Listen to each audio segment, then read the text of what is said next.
Good morning all of you. आज हम बात कर रहे हैं एम.एन. रॉय के बारे में। एम.एन. रॉय आज का हमारा विषय है। एम.एन. रॉय। एम.एन. रॉय का जीवन परिचय। एम.एन. रॉय का पूरा नाम मानवेंद्र नाथ रॉय है। एम.एन. रॉय का जन्म 6 फरवरी 1886 को बंगाल के 24 परगना जिला में हुआ। एम.एन. रॉय का प्रारंभिक नाम नरेंद्र नाथ भट्टाचार्य था। जब ये अमेरिका गए थे तब इन्होंने अपना नाम बदल लिया, यानी कि अमेरिका गए थे उस समय इन्होंने अपना नाम नरेंद्र नाथ भट्टाचार्य से एम.एन. रॉय रख लिया। इस प्रकार से एम.एन. रॉय का जो प्रारंभिक नाम है वह नरेंद्र नाथ भट्टाचार्य है। अमेरिका में एम.एन. रॉय की मुलाकात लेनिन से भी हुई। एम.एन. रॉय प्रारंभिक चरण में क्रांतिकारी गतिविधियों में संलिप्त थे, कट्टर क्रांतिकारी थे। एम.एन. रॉय के जो विचार हैं उनको मुख्य 5 भागों में बांटा गया है, जिनमें जो पहला चरण है वह कट्टर क्रांतिकारी का है। इसके बाद एम.एन. रॉय मार्क्सवादी बन गए और अंत में नवमानववादी के रूप में भी एम.एन. रॉय परिवर्तित हुए। तो इस प्रकार से एम.एन. रॉय की जो प्रारंभिक चरण है वह क्रांतिकारी है, क्योंकि बचपन में ही 14 वर्ष की उम्र में ही ये क्रांतिकारी गतिविधियों में संलिप्त हो गए थे। हालांकि इनका जो परिवार है वो चाहता था कि एम.एन. रॉय इनके परिवार की जो प्रथा है उन पर चले, क्योंकि इनके जो फादर हैं वो पादरी थे, तो इसलिए चाहते थे कि एम.एन. रॉय भी इसी परंपरा को आगे बढ़ाए। लेकिन एम.एन. रॉय इस परंपरा के पक्ष में नहीं थे और बचपन से ही क्रांतिकारी थे, तो 14 वर्ष की उम्र में ही क्रांतिकारी गतिविधियों में वो संलिप्त हो गए। क्रांतिकारी गतिविधियों में बढ़ चढ़कर भाग लिया। परिणाम स्वरूप 2 बार एम.एन. रॉय गिरफ्तार भी हुए। हावड़ा षड्यंत्र केस में इन्हें गिरफ्तार किया गया। इसके अलावा कानपुर षड्यंत्र केस में भी ये गिरफ्तार हुए। एम.एन. रॉय अलग अलग संगठनों से भी जुड़े हुए थे। एम.एन. रॉय मुख्य 2 संगठनों, जिसमें युगांतर एवं अनुशीलन समिति शामिल है, से जुड़े हुए थे। युगांतर समिति और अनुशीलन समिति नामक संगठनों से भी एम.एन. रॉय संबंधित थे, जुड़े हुए थे। एम.एन. रॉय कांग्रेस के विरोधी थे और कांग्रेस के विरोधी के साथ साथ एम.एन. रॉय गांधी और नेहरू के भी आलोचक थे। एक बार एम.एन. रॉय गांधी जी के साथ शामिल हुए, लेकिन बाद में गांधी जी से अलग हो गए और गांधी तथा नेहरू के आलोचक के रूप में भी एम.एन. रॉय को जाना जाता है। इसके साथ साथ कांग्रेस की आलोचक भी एम.एन. रॉय रहे हैं और गांधी जी का जो आंदोलन है quit India movement 1942, M.N.. Roy ने उनका भी विरोध किया है। क्विट इंडिया मूवमेंट जो कि महात्मा गांधी जी के द्वारा आंदोलन चलाया गया था, इस आंदोलन का भी एम.एन. रॉय ने विरोध किया है।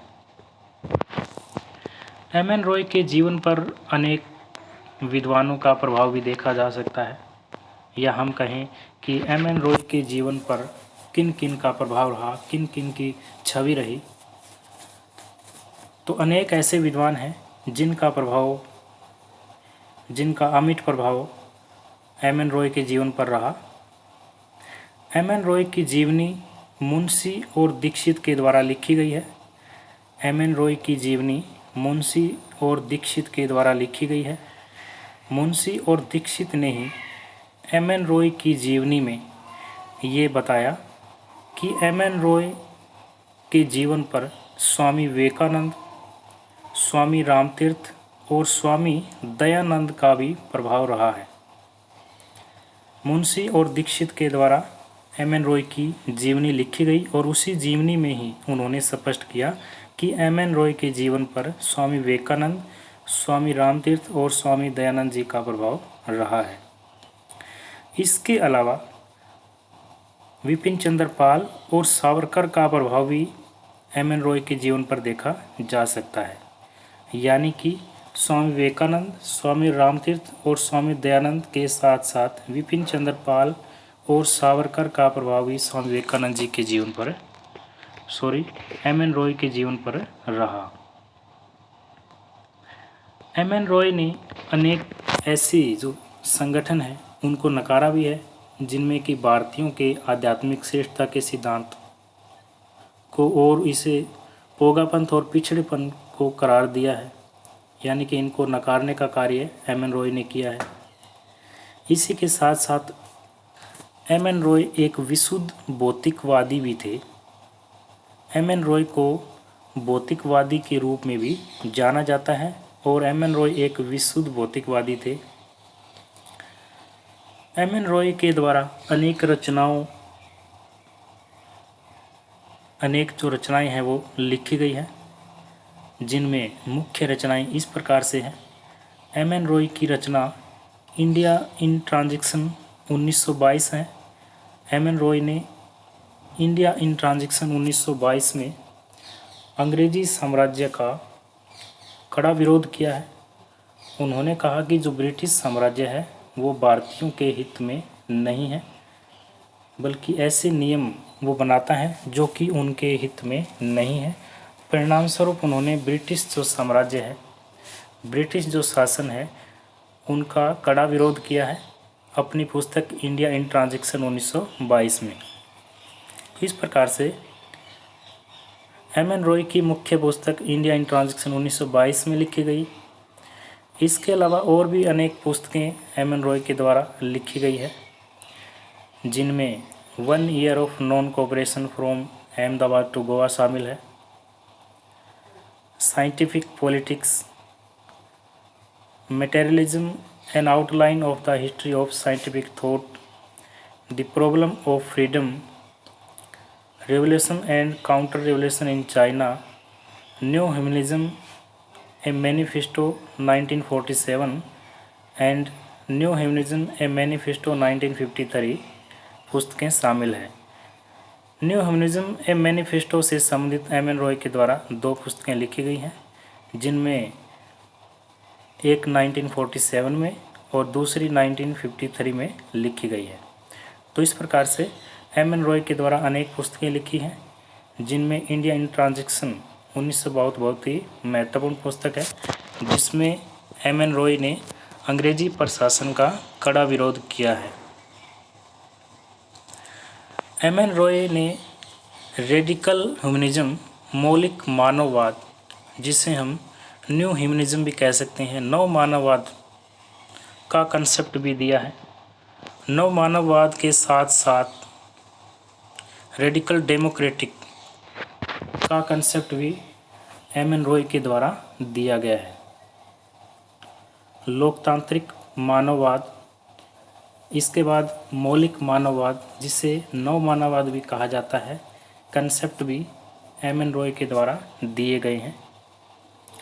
रॉय ने भौतिकवाद की नवीन व्याख्या करते हुए एक नैतिक पुट भी प्रदान किया है। एम एन रॉय ने दलविहीन लोकतंत्र का सिद्धांत भी प्रतिपादित किया है। दलविहीन लोकतंत्र से हमारा अभिप्राय है कि ऐसा लोकतंत्र, ऐसी डेमोक्रेसी जो कि पार्टीलेस हो, जिसमें पार्टी ना हो, दलविहीन लोकतंत्र की अवधारणा भी एम एन रॉय के द्वारा दी गई है। एम एन रॉय का विचार था कि ऐसा लोकतंत्र होना चाहिए जिसमें दल ना हो, दलविहीन लोकतंत्र हो। तो इस प्रकार से दलविहीन लोकतंत्र का सिद्धांत का प्रतिपादन भी एम एन रॉय के द्वारा किया गया है। इसके साथ साथ उन्होंने समाज में नैतिक मूल्यों को प्रतिष्ठित करने का भी आग्रह किया है। एम एन रॉय ने समाज के अंदर, सोसाइटी में मॉरल जो वैल्यू है, नैतिक मूल्य हैं, उनको पुनः प्रतिष्ठित करने का आग्रह किया और साम्यवाद को तानाशाही प्रवृत्ति से बचाने का परिवर्तन भी एम एन रॉय के द्वारा किया गया है। तो इस प्रकार से दल विहीन लोकतंत्र के साथ साथ नैतिक मूल्यों को पुनः प्रतिष्ठित करने का आग्रह भी एम.एन. रॉय के द्वारा किया गया है। एम.एन. रॉय के जो विचार हैं उनको डॉक्टर एल.पी. सिन्हा ने 5 भागों में बांटा है। Doctor LP. सिन्हा ने एम.एन. रॉय के विचारों को मुख्य 5 भागों में बांटा है, 5 भागों में विभाजित किया है, जिसमें रोमांटिक क्रांतिकारी का जो काल है वो 1912 से 1916 तक रहा। एम.एन. रॉय प्रारंभ में बहुत ही ज़्यादा क्रांतिकारी थे। अपनी 14 वर्ष की उम्र में ही वो क्रांतिकारी गतिविधियों में सम्मिलित हो गए थे, शामिल हो गए थे। तो इस प्रकार से पहला जो भाग है, पहली जो कड़ी है वह रोमांटिक क्रांतिकारी है, जिसका समय 1912 से 1916 तक है। Doctor LP. सिन्हा ने जो दूसरा काल बताया है वह रूढ़िवादी मार्क्सवादी काल बताया है, यानी कि एम.एन. रॉय वर्तमान में 1917 से 1930 तक क्रांतिकारी प्रवृत्ति से परिवर्तन हो गए, यानी कि रोमांटिक क्रांतिकारी नहीं रहे, अब उनमें परिवर्तन आ गया है। अब एम.एन. रॉय रूढ़िवादी मार्क्सवादी बन गए हैं और रूढ़िवादी मार्क्सवादी का जो कार्यकाल है वो 1917 से 1930 तक का है। इसके बाद जो तीसरा जो काल है वो अरूढ़िवादी मार्क्सवादी है, यानी कि अब वो रूढ़िवादी से भी परिवर्तित हो गए हैं, बदल गए हैं, उनमें अब चेंज आ गया है। अब वो अरूढ़िवादी मार्क्सवादी बन गए हैं और अरूढ़ि मार्क्सवादी का जो कार्यकाल है वो 1930 से 1936 तक माना जाता है। Doctor LP. सिन्हा के अनुसार उनका जो चौथा जो परिवर्तन है वह मौलिक लोकतंत्र की ओर संक्रमण है, यानी कि अब वो मौलिक लोकतंत्र की ओर अग्रसर हो गए हैं। अब वो अरूढ़िवादी मार्क्सवादी भी नहीं रहे हैं और यह काल 1937 से 1939 तक माना जाता है। मौलिक लोकतंत्र की ओर संक्रमण के बाद मौलिक लोकतंत्रवादी का जो काल है वो एम.एन. रॉय का 1940 से 1946 तक का माना जाता है। और अंत में जो 5वां जो स्टेप है एम.एन. रॉय का वह मौलिक मानवतावादी है। अब एम.एन. रॉय मौलिक मानवतावादी बन गए हैं और मौलिक मानवतावादी का जो काल है एम.एन. रॉय का वह 1947 से लेकर 1954 तक का माना जाता है। तो इस प्रकार से डॉक्टर एल.पी. सिन्हा ने एम.एन. रॉय के विचारों को मुख्य 5 भागों में बांटा है, जिसमें रोमांटिक क्रांतिकारी काल, रूढ़िवादी मार्क्सवादी काल, अरूढ़िवादी मार्क्सवादी, मौलिक लोकतंत्र की ओर संक्रमण का काल, मौलिक लोकतंत्रवादी और मौलिक मानवतावादी शामिल है। जिस प्रकार से डॉक्टर एल.पी. सिन्हा ने 5 प्रकार के विचारों में बांटा है, लेकिन यहाँ हम एम.एन. रॉय के जो 3 चरण हैं उन्हीं के बारे में चर्चा करेंगे। मुख्य जो 3 चरण है एम.एन. रॉय के वो इस प्रकार से हैं। मुख्य 3 चरणों में एम.एन. रॉय का जो पहला चरण है वह क्रांतिकारी राष्ट्रवादी है।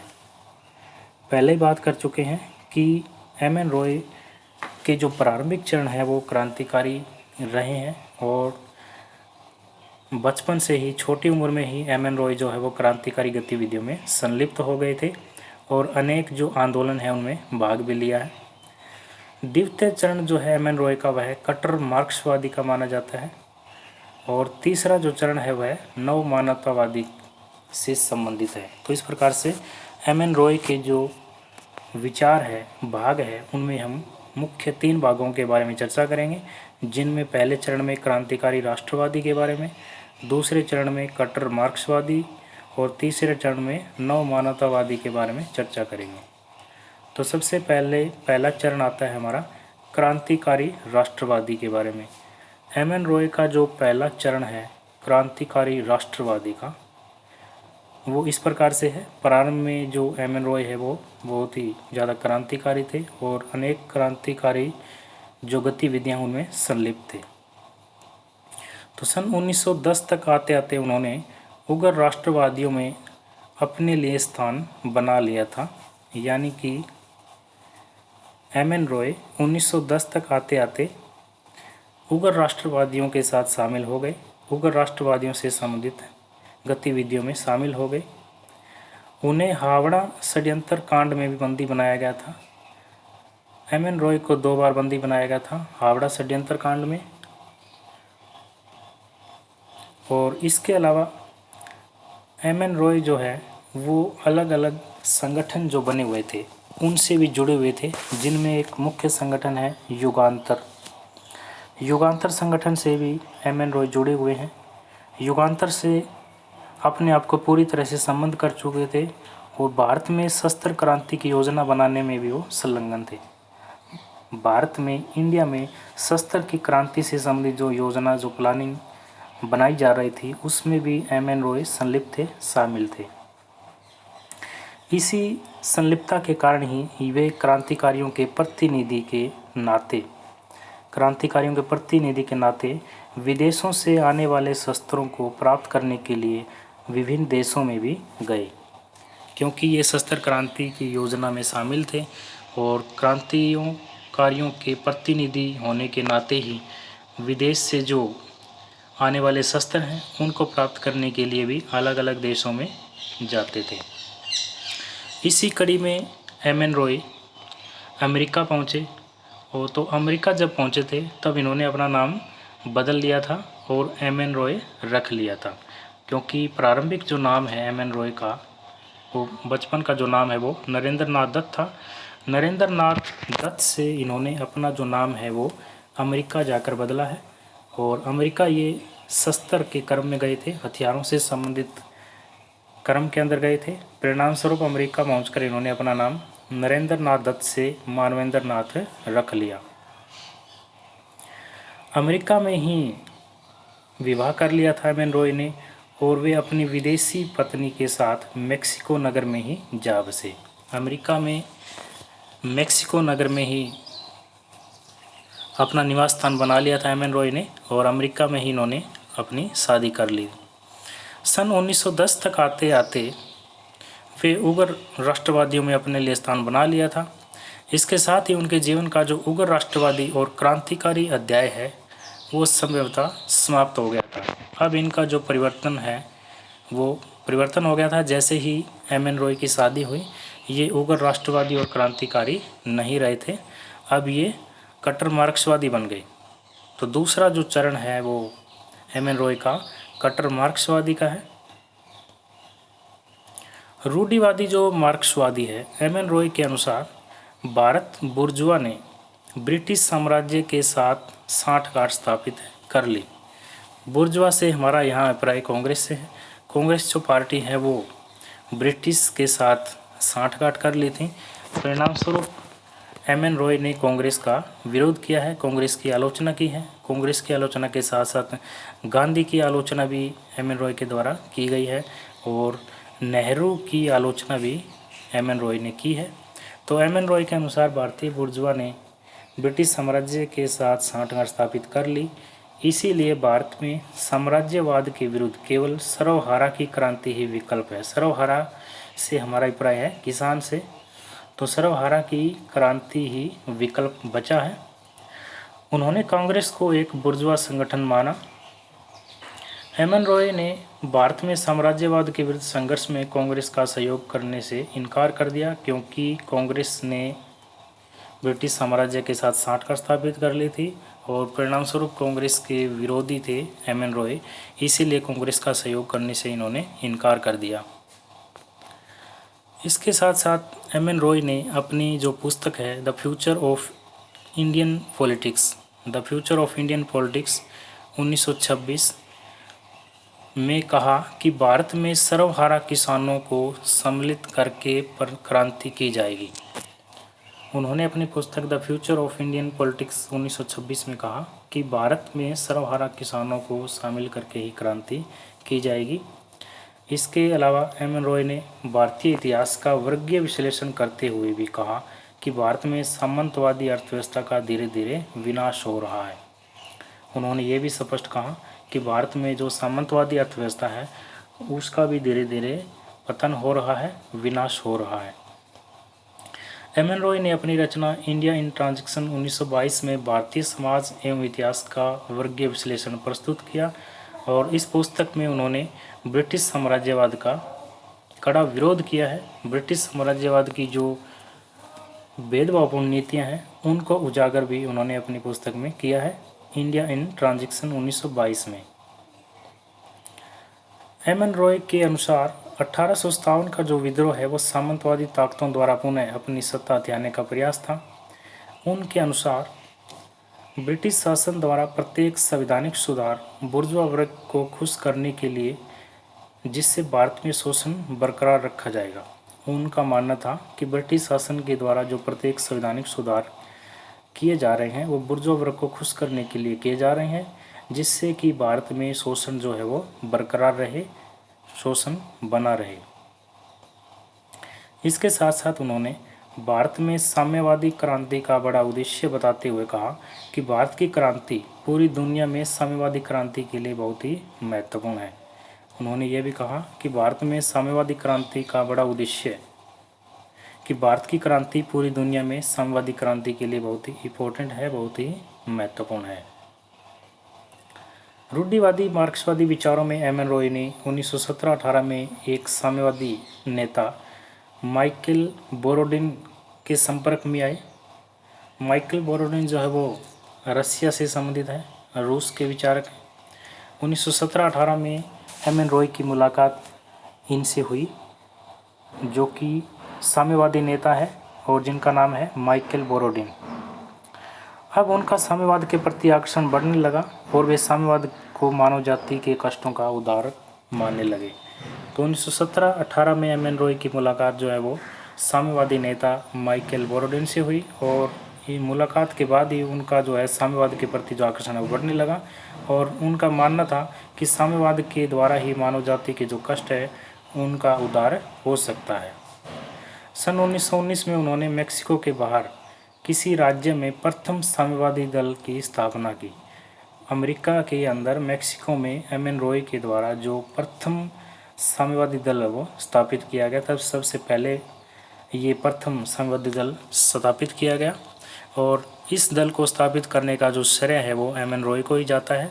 और लेनिन इस बात से बहुत ज़्यादा प्रभावित हुए और साहसी व्यक्ति से मिलने के लिए उत्सुक हो उठे। लेनिन प्रथम साम्यवादी दल स्थापित करने की बात से बहुत ही ज़्यादा प्रभावित हुए और इसीलिए इनसे मिलने के लिए बहुत ही ज़्यादा उत्सुक हुए। इसके बाद बोरोडिन के माध्यम से राय को लेनिन का निमंत्रण भी प्राप्त हुआ। बोरोडिन जो कि एक साम्यवादी नेता है, रसिया से संबंधित है और बोरोडिन के माध्यम से ही एम.एन. रॉय को लेनिन का निमंत्रण पत्र प्राप्त हुआ। लेनिन से भी मुलाकात होती है एम.एन. रॉय की और रॉय कम्युनिस्ट इंटरनेशनल की द्वितीय कांग्रेस में मेक्सिको के प्रतिनिधि के रूप में सन 1920 के प्रारंभ में रूस में पहुंचते हैं एम.एन. रॉय। रूस जाते समय उन्होंने बर्लिन में भारतीय क्रांतिकारियों से भेंट की। रूस में जैसे जाते हैं, रूस जाते समय उन्होंने बर्लिन में भारतीय क्रांतिकारियों से भेंट की हुई। लेनिन और राय के बीच घनिष्ठ मित्रता के संबंध स्थापित हो गए थे। एम.एन. रॉय के लेनिन और राय के बीच इनके जो संबंध है वो घनिष्ठ हो गए। राय परामर्श से एशियाई समस्याओं का समाधान खोजने के लिए कम्युनिस्ट इंटरनेशनल ने ताशकंद में कॉमिटेन का एक केंद्रीय एशियाई बोर्ड स्थापित किया और राय इसके पूर्वी विभाग के अध्यक्ष नियुक्त किए गए। तो इस प्रकार से एम.एन. रॉय का ये दौरा रहा। एम.एन. रॉय एवं लेनिन के मध्य क्रांति की राजनीति में मतभेद। हालांकि अभी इनकी मुलाकात हुई है, एम.एन. रॉय और लेनिन की मुलाकात हुई है, लेकिन इनके जो राजनीतिक में मतभेद अवश्य थे, जिनमें भारत में साम्राज्यवाद के विरुद्ध संघर्ष को लेकर व्लादिमीर लेनिन व एम.एन. रॉय के मध्य मतभेद थे। दोनों के विचार एक नहीं थे। भारत में साम्राज्यवाद के विरुद्ध संघर्ष को लेकर लेनिन और एम.एन. रॉय के जो विचार हैं उनमें मतभेद था। एम.एन. रॉय के अनुसार भारत में साम्यवाद तथा वे साम्यवादी क्रांति कर सकते हैं, इसीलिए बुर्जुआ वर्ग कांग्रेस का साम्राज्यवाद के विरुद्ध संघर्ष में सहयोग नहीं लेना चाहिए। जबकि भारत में एक अन्य साम्यवादी नेता सोमेंद्र नाथ टैगोर ने लेनिन को बताया कि भारत में साम्यवाद बहुत ही कम है। सोमेंद्र नाथ के अनुसार भारत में केवल दर्जन भर साम्यवादी हैं, अतः लेनिन ने साम्राज्यवाद के विरुद्ध संघर्ष में कांग्रेस को साथ लेने का समर्थन किया, परंतु एम एन रॉय ने इसका विरोध किया था। तो इस प्रकार से एम एन रॉय और लेनिन के मध्य जो राजनीतिक मतभेद हैं वो बने रहे। एम एन रॉय के विचारों में परिवर्तन। एम एन रॉय अपनी युवावस्था में क्रांतिकारी विचारधारा के समर्थक थे और जब ये 14 साल के तो अनेक क्रांतिकारी व्यवस्थाओं में क्या है संलिप्त हो गए थे। एम एन रॉय ने वर्ष 1915-16 में सशस्त्र क्रांति के द्वारा भारत को ब्रिटिश साम्राज्य से मुक्त कराने हेतु योजना तैयार की और जो सफल नहीं हो सकी। वर्ष 1920 में वे स्वयं को समाजवादी घोषित कर दिया। एम एन रॉय ने अपने आप को 1920 में समाजवादी घोषित कर दिया। एम एन रॉय के विचारों में परिवर्तन में हम ये भी कह सकते हैं कि 1929 में कुछ समाजवादी सिद्धांतों के विरोध के कारण उन्हें वर्ष 1929 में ही हुए कम्युनिस्ट इंटरनेशनल कम्युनिस्ट से निष्कासित कर दिया गया था, क्योंकि कुछ समाजवादी सिद्धांतों का विरोध हुआ और 1930 में कानपुर षड्यंत्र के तहत उन्हें 6 वर्ष की सज़ा हुई, जहां जेल में उन्होंने कई महत्वपूर्ण दार्शनिक रचनाएं लिखी तथा जेल से निकलने के बाद उन्होंने समाजवाद को पूर्णतः त्याग दिया और क्रांतिकारी मानववादी बन गए, जिसे हम नवमानववाद भी कहते हैं। तो इस प्रकार से आज की इस वीडियो में हमने एम एन रॉय के विचारों पर चर्चा की।